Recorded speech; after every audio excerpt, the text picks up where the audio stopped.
ចាសូមអញ្ជើញបងអូនកលច័ន្ទកេសរចាបងអូនកលច័ន្ទកេសរគឺបងអូនកំពុងសិក្សានៅថ្នាក់ទី1ខចាមកពីសាលាគោ Global ចាជាបឋមនេះខ្ញុំសូមគោរពគណៈធិបតីជាទីគោរព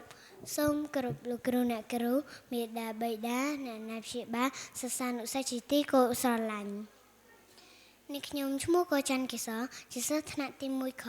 នៃសាលាធម្មសិក្សាគោ Global ថ្ងៃនេះខ្ញុំឡើងមកដើម្បីអានអត្ថបទអំណានសូមអង្គពិធីទាំងមូលរីករាយសន្តាប់ដូចតទៅ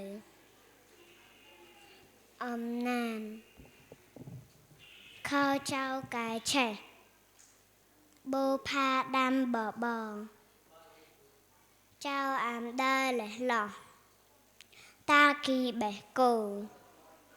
ចៅងីសាសដាំបៅងាសុខាចេះសំពះ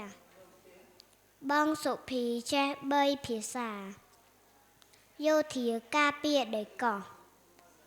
កុមារខំតស៊ូទៅសាលារៀនបងសំណាងបើកហាងសាំងបងសុខាលាបថ្នាំរបងពូសឹមតឹមគោទៅដឹកមើមដំឡូងចៅសួរហ៊ានសុំទោសពេលមានកំហុសម៉ែថ្នាក់ថ្នមកូនដោយចិត្តថ្លៃថ្លាប្អូនប្រុសខ្ញុំបដូរខប្រផេះរាល់ព្រឹកចៅព្រមព្យាយាមក្រោកពីព្រលឹមទៅរើផ្លែភ្នៅ